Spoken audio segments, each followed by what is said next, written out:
wabarakatuh. Halo Sobat Ikom, kembali lagi di Humanikom Talks bersama saya Muhammad Fajar Gimnastiar selaku Ketua Bidang Advokasi Humanikom periode 2024-2025. Pada segmen kali ini kita kedatangan narasumber yang sangat istimewa yaitu Kak Hasrul. Bagaimana kabarnya Kak? Ya, alhamdulillah baik.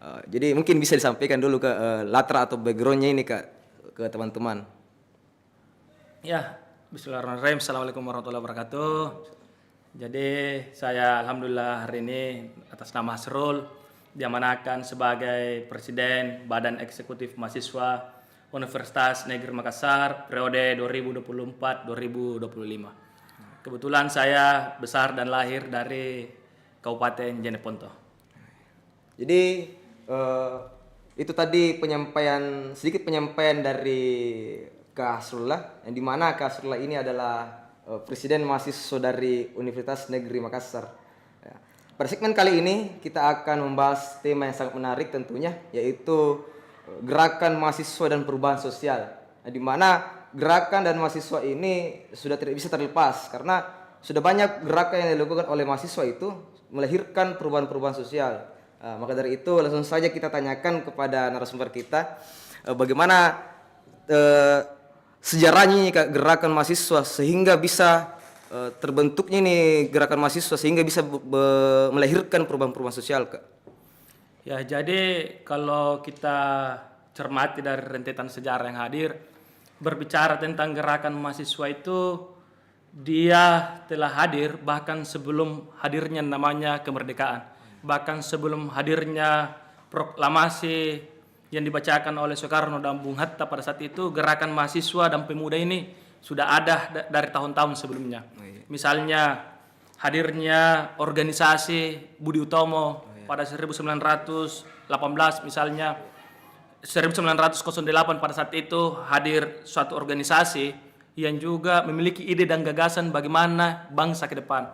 Hingga puncak daripada gerakan itu hadir di tahun 1928 misalnya, di mana pemuda pada saat itu hadir untuk mendeklarasikan satu sumpah, satu ikrar secara bersama.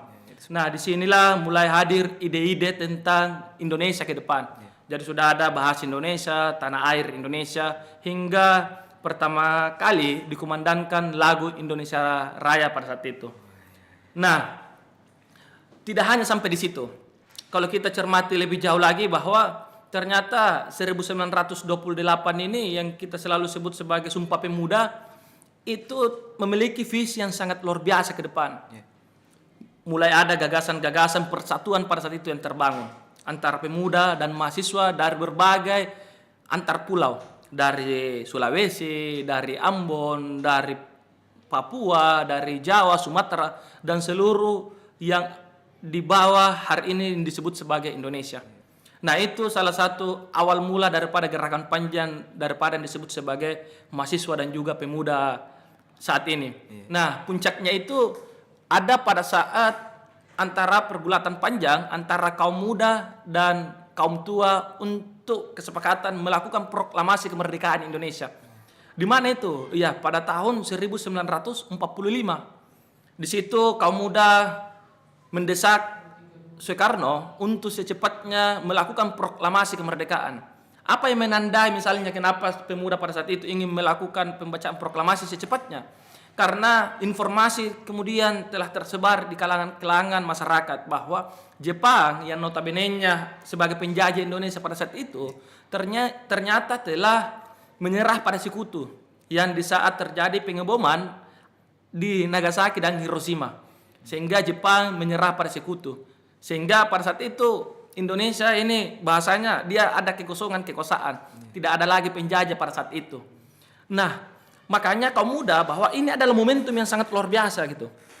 Bahwa ini menjadi kesempatan untuk kita mendeklarasikan kemerdekaan, untuk membacakan proklamasi. Tapi kaum tua pada saat itu, Soekarno, Bung Hatta, dan beberapa kelompoknya itu menolak ide daripada pemuda. Kenapa menolak? Karena Soekarno pada saat itu telah dijanjikan kemerdekaan oleh Jepang. Soekarno telah dijanjikan kemerdekaan oleh Jepang, tapi dijanjikannya itu sebelum Jepang menyerah pada sekutu. Yang notabene-nya pemuda berpikir bahwa hari ini Jepang sudah menyerah pada sekutu. Secara otomatis, wewenang Jepang untuk memberikan kemerdekaan kepada Indonesia, kepada kita ini, sudah tidak ada legalitas pada saat itu. Karena pada saat itu, Soekarno berposisi sebagai ketua PPKI, Panitia Pelaksana Persiapan Kemerdekaan Indonesia. Nah, makanya Soekarno bahwa kita sudah dijanjikan kemerdekaan pada tanggal sekian Agustus, bla bla bla bla. Kaum muda menolak mengenai itu, makanya hadirlah peristiwa yang disebut sebagai peristiwa Rengas Dengklok. Penculikan kaum tua ke Rengas Dengklok, dalam hal ini Soekarno dan Bung Hatta. Untuk apa? Untuk memaksa bahwa percepat proklamasi.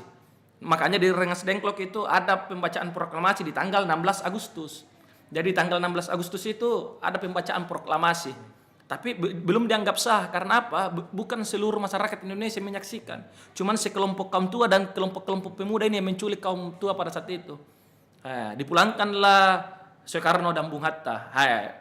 Akhirnya fix proklamasi yang selalu kita peringati hari ini, yaitu di tanggal 17 Agustus itu. Nah, itu rentetan sejarahnya. Jadi gerakan pemuda itu, gerakan mahasiswa itu bukan cuman sekarang saja, bukan cuman di Orde Baru saja, misalnya puncaknya di tahun 1998. Tapi kalau kita lihat rentetan panjangnya itu jauh sebelum itu. Bahkan yang menggagas ide-ide tentang kemerdekaan, tentang republik itu adalah kaum-kaum muda. Jauh sebelum itu, misalnya kalau kita yang kita kenal tokoh nasional yang disebut sebagai Tan Malaka, yang menulis buku yang menggagas tentang republik, yang disebut sebagai Bapak Republik hari ini. Tapi itulah yang selalu disebut sebagai Bapak Republik yang terlupakan, yang tenggelam dalam sejarah. Seperti itu. Jadi itu singkatnya cerita berbicara tentang sejarah panjang gerakan mahasiswa yang kemudian hari ini selalu menjadi spirit, selalu menjadi semangatnya kita untuk bergerak. Apa dengan tujuan apa? Tidak lain adalah bicara tentang bagaimana keadilan sosial dan keadilan ekonomi itu tadi. Ya, betul. Jadi kalau kita melihat sejarah gerakan ini, Kak, ya tentu sangat menarik ya untuk kita bahas. Tapi kalau kita membedakan atau membandingkan di zaman dulu, sejarah zaman dulu itu, kalau kita bandingkan di zaman sekarang, Kak, gerakan itu sudah mulai bisa dibilang api gerakannya ini mulai memadam, Kak. Karena kalau kita lihat ada banyak sebagian teman-teman mahasiswa itu bersikap apatis terhadap gerakan, Kak. Ya, mungkin bagaimana tanggapan Kak melihat itu, Kak?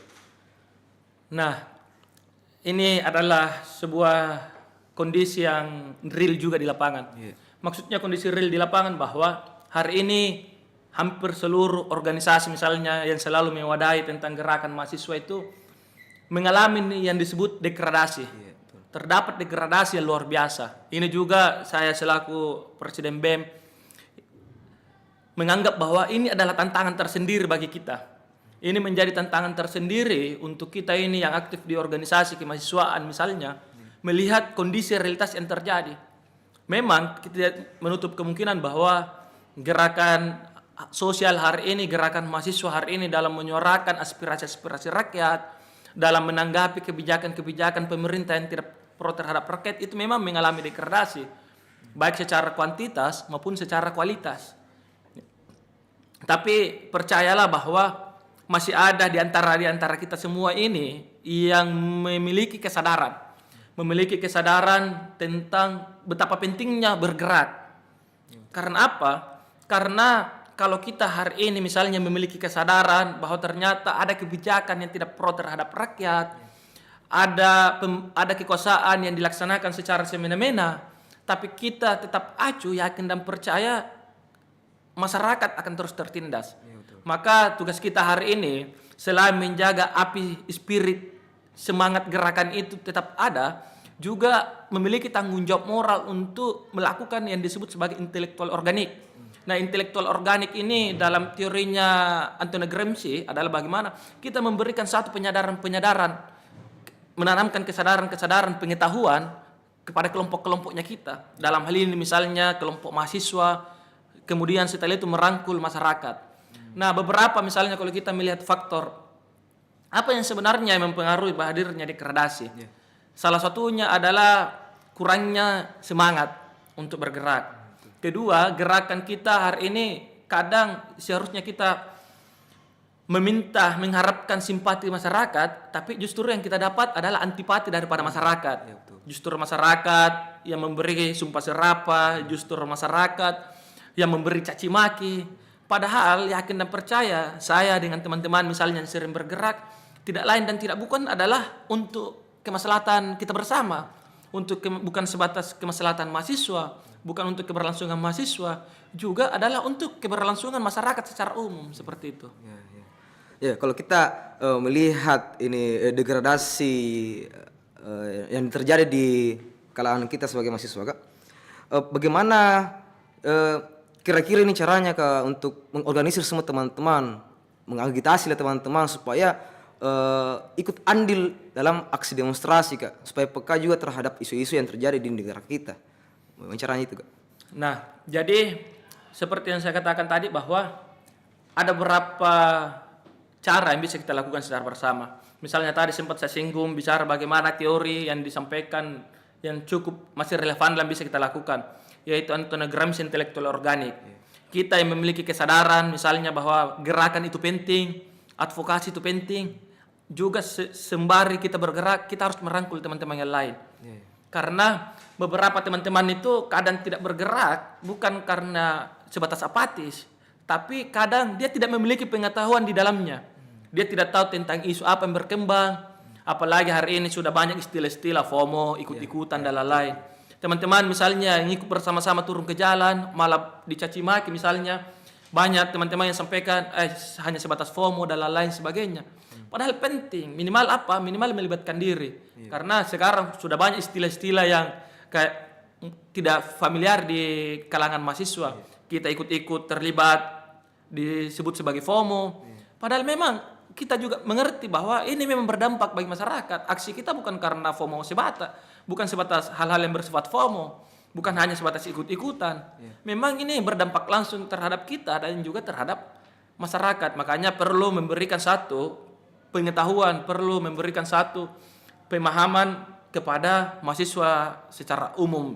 Khususnya adalah merangkul juga masyarakat-masyarakat yang lebih luas. Itu sangat penting untuk melakukan organisir daripada gerakan mahasiswa.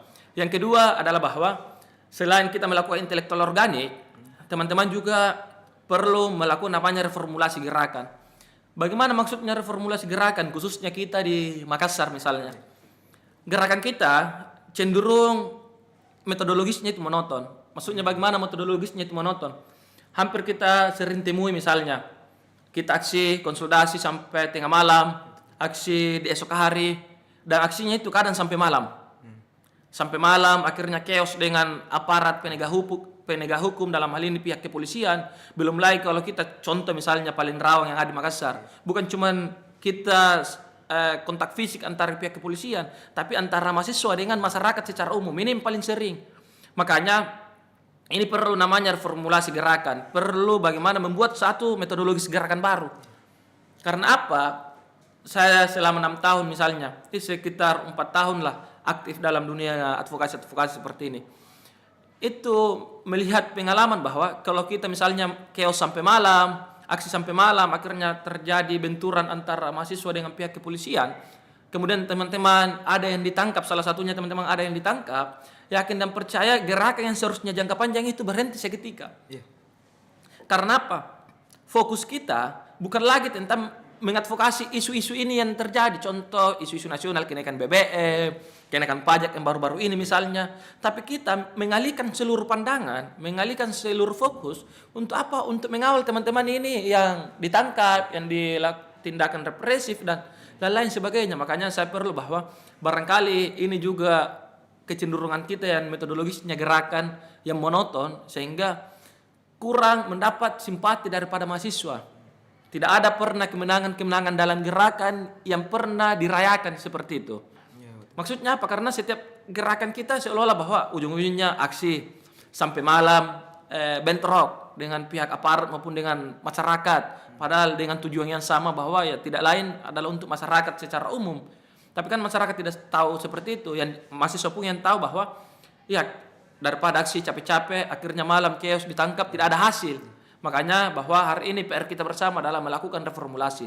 Daripada kita satu kali aksi kemudian berhenti, mending ya sesuai dengan hasil konsultasi misalnya, oke aksi sampai jam 5. Teman-teman kembali.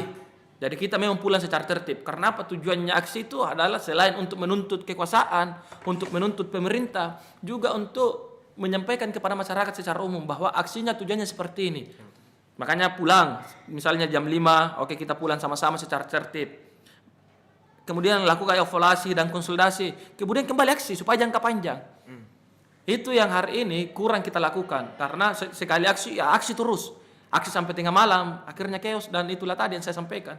Ada anak-anak, ada teman-teman yang dilakukan represivitas, kontak fisik dengan aparat misalnya, ditahan, ada anak-anak yang ditangkap misalnya. Ya fokus kita ya kembali ke situ. Makanya itu mungkin akan menjadi juga salah satu pertimbangan mahasiswa untuk terlibat dari gerakannya kita. Ada pesimisme yang muncul di tataran mahasiswa. Nah pesimisme inilah yang harus kita retasi secara bersama-sama. Khususnya bagi saya secara pribadi sebagai Presiden BEM, UNM, dan juga teman-teman sebagai pengurus lembaga kemahasiswaan seperti itu. Jadi kalau kita melihat ini Kak, bagaimana kondisi di lapangan Kak. Kalau saya Kak melihat kenapa banyak salah satu yang mempengaruhi teman-teman kenapa banyak tidak ikut andil di aksi demonstrasi Kak, karena teman-teman itu dia kecewa terhadap orang-orang yang melakukan aksi itu, lalu dia tidak murni Kak. Nah di sini anunya Kak, dia melakukan aksi itu bukan kepentingan secara luas. Dia hanya membawa kepentingan pribadinya saja. Paham, ya. Secara kasarnya itulah. Mungkin bagaimana pandangan itu terhadap seorang itu yang melakukan hal itu, Kak. Nah, jadi kalau kita lihat, apalagi kita di Makassar ini, banyaklah hal-hal seperti itu yang terjadi. Makanya dari tadi saya katakan bahwa terjadi pesimisme lah di tataran mahasiswa secara khususnya. Nah ini juga yang hari ini mencederai gerakan teman-teman, apalagi contoh kita lembaga internal misalnya, ya kan, teman-teman BEM, teman-teman himpunan yang memang murni bergerak untuk kepentingan mahasiswa misalnya. Tapi karena ada saja oknum-oknum mahasiswa atau oknum pemuda maupun oknum individual, ya kan, yang pernah melakukan gerakan-gerakan yang sifatnya pragmatis, ya kan. Tanda kutip pragmatis ya, atau sering disebut anak-anak gerakan 86. Nah inilah yang juga seringkali mempengaruhi mahasiswa, bukan cuma mahasiswa sebenarnya ini, tapi masyarakat. Nah beberapa kali saya pernah, apalagi khususnya ini yang persoalan tentang tolak, kemarin sempat gerakan cukup masif mengenai kawal putusan MK yang di bulan-bulan Agustus itu, yang tentang undang-undang pilkada. Nah, beberapa postingan saya baik di Instagram dan beberapa sosial media lainnya itu akhirnya banyaklah komentar-komentar yang sifatnya konotasi negatif. Apa di situ? Kebanyakan adalah masyarakat dan juga pemuda, bahwa gerakan ini gerakan yang ditunggangi, gerakan ini gerakan ada oknum tertentu yang membiayai, atau ada istilah sudah cair dan lain-lain sebagainya. Nah, tentu secara logika sederhana bahwa tidak mungkin masyarakat akan berpandangan seperti ini, tidak mungkin mahasiswa bisa berpandangan seperti ini kalau tidak ada kejadian-kejadian sebelumnya. Nah ini yang perlu digarisbawahi, bahwa pengalaman itu akan selalu menjadi pengingat terbaik dari rentetan-rentetan yang akan datang. Makanya mungkin ada hal-hal serupa yang pernah terjadi. Tapi saya selalu tanamkan, saya secara pribadi selalu tanamkan kepada diri saya bahwa kita tidak memiliki wewenang dalam mengatur paradigma masyarakat, itu yang pertama. Jadi kita murni tidak bisa membatasi cara pikir masyarakat terhadap gerakan kita. Itu yang pertama.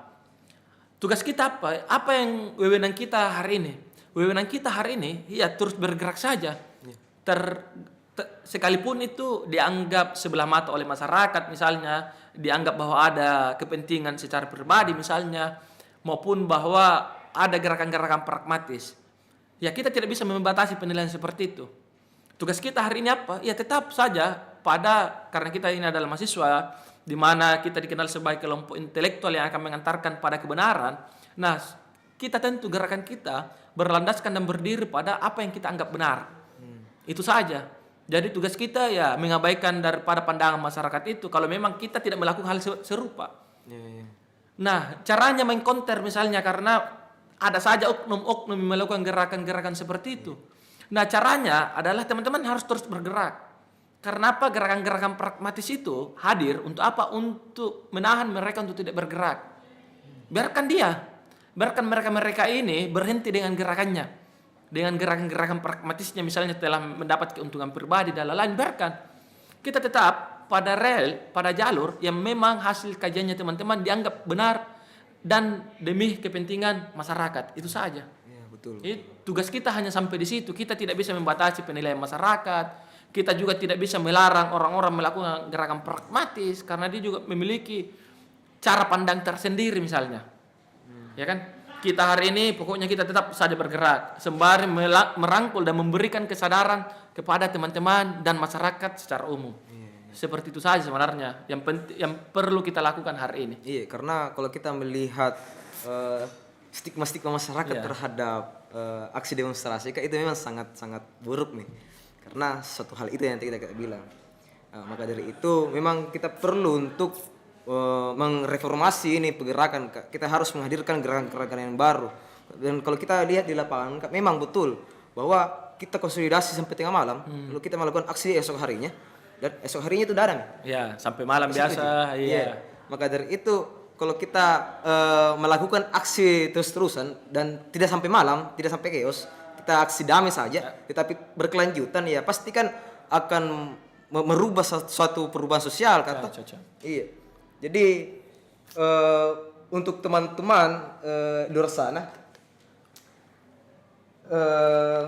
sekiranya kita harus melakukan perubahan-perubahan di aksi demonstrasi kita ini. Karena kalau kita hanya konsolidasi tengah malam, terus esok harinya aksi di jalan, terus esok harinya lagi tidak ada berkelanjutannya ya, itu sama halnya tidak ada hasil di situ kita cari. Maka dari itu mungkin sampai sini saja pertemuan kita pada segmen kali ini. Mungkin ada pesan-pesan tak untuk teman-teman, Kak? Jadi ini tentu adalah upaya juga, salah satunya adalah upaya yang dihadirkan oleh teman-teman Maniko misalnya untuk ini bagian-bagian disebut sebagai intelektual organik. Bagaimana kita berusaha membangun kesadaran, bagaimana kita berusaha merangkul dan memberikan pemahaman terhadap masyarakat secara umum, bahwa percayalah gerakan mahasiswa itu sifatnya tidak hanya berbicara tentang aksi demonstrasi di jalan, tapi aksi demonstrasi di mana-mana selalu sampaikan bahwa aksi demonstrasi itu adalah selalu menjadi jalan terakhir ketika tidak ada lagi jalan yang bisa kita tempuh secara bersama. Contoh misalnya untuk bicara tentang undang-undang yang terbaru lah, bicara tentang kenaikan PPN misalnya. Teman-teman BEM dan beberapa organisasi itu telah memberikan satu statement bahwa perlu dipertimbangkan dan lain sebagainya, bahkan sudah ada petisi, tanda tangan dan lain sebagainya. Kita berusaha membuka ruang audensi dengan para pemangku kebijakan, tapi tidak diberikan ruang itu. Ya kan biasanya ada orang kenapa tidak cerita baik-baik dulu dan lain sebagainya. Kita selalu mengupayakan untuk bicara secara baik-baik. Kita berusaha untuk adu data, menunjukkan hasil kajian kita bahwa kajian perekonomian Indonesia belum stabil misalnya. Tapi karena kita tidak direspon dengan baik, maka cara satu-satunya untuk mendapat atensi penguasa, dalam hal ini adalah pemangku kebijakan, adalah aksi demonstrasi. Ya kan? Karena hanya dengan cara itu, kadang penguasa, pemangku kebijakan itu bisa memperhatikan kita, bisa benar-benar melihat apa yang kita sampaikan. Makanya selalu saya sampaikan bahwa aksi demonstrasi itu adalah selalu menjadi jalan terakhir. Apalagi misalnya kalau gerakan di internal, baik BEM, himpunan, dan lain-lain. Itu paling gampang itu dijangkau adalah pertama adalah audiens dengan pimpinan misalnya, baik rektor, dekan, dan ketua jurusan, ketua prodi. Tapi kalau misalnya kita tidak dibukakan wadah untuk diskusi, lalu di mana kita bisa keluarkan aspirasi itu? Di mana kita bisa sampaikan apa yang menjadi tuntutannya kita? Kalau tidak ada ruang-ruang seperti itu yang dibukakan oleh pimpinan misalnya, ya satu-satunya cara adalah turun ke jalan. Makanya ini yang perlu disampaikan kepada masyarakat bahwa kami itu kita ini yang selalu aksi demonstrasi itu adalah kalau kami sudah di jalan berarti itu benar-benar sudah tidak ada langkah yang bisa ditempuh selain turun ke jalan untuk apa mendapat atensi pemerintah. Dan lagi-lagi bahwa turun ke jalan itu adalah kalau kita bicara tentang kerugian karena masyarakat selalu bahwa bikin macet dan lain-lain, yakin dan percaya cuman kerugian material 1 hari. Tapi kerugian yang ditimbulkan oleh negara misalnya kenaikan PPN, kenaikan BBM misalnya itu sifatnya jangka panjang. Dan kita perjuangkan yang bersifat jangka panjang. Ya kan? Tapi masyarakat hanya melihat daripada 1 hari itu saja. Kenapa? Mungkin itu juga perlu kita refleksi bahwa mungkin kita yang kurang sosialisasi kepada masyarakat dan lain sebagainya. Namun tugas utama kita hari ini tentu kita tidak bisa berkecil hati, apalagi kita dalam hal ini sebagai pengurus lembaga kemahasiswaan, pengurus organisasi, tugas kita ya tetap bagaimana merangkul, mendidik massa dan tetap berjuang di atas kebenaran. Karena saya selalu memiliki prinsip bahwa kita sebagai kelompok intelektual, pengetahuan yang kita miliki sejatinya orientasinya adalah untuk kemanusiaan. Kemanusiaan siapa? Secara umum misalnya adalah masyarakat secara umum. Seperti itu, mungkin itu yang bisa saya sampaikan. Tentu mengajak seluruh teman-teman, mahasiswa dan juga masyarakat, mari kita tetap melakukan kontrol sosial terhadap setiap keberlangsungan maupun kebijakan dari pemerintahan dan lain-lain sebagainya. Karena kita memiliki peran di wilayah itu, bukan cuma mahasiswa, masyarakat, pemuda, seluruh elemen harus terlibat. Untuk apa? Untuk menjadi, ya kan? Untuk menjadi pengawas independen terhadap pemerintahan, seperti itu. Itulah tadi sedikit penyampaian yang sangat luar biasa dari narasumber kita. Ya, saya mau mengucapkan banyak terima kasih Kak atas kesempatan dan meluangkan waktunya untuk hadir di ruang-ruang diskusi kali ini. Ya, saya juga mengucapkan banyak terima kasih kepada tim di balik layar dan juga saya mengucapkan banyak terima kasih kepada teman-teman yang sudah menonton dan saya ingatkan kepada sobat Ikom jangan lupa like, subscribe dan share. Sampai jumpa pada segmen selanjutnya dengan tema-tema yang sangat menarik. Dadah.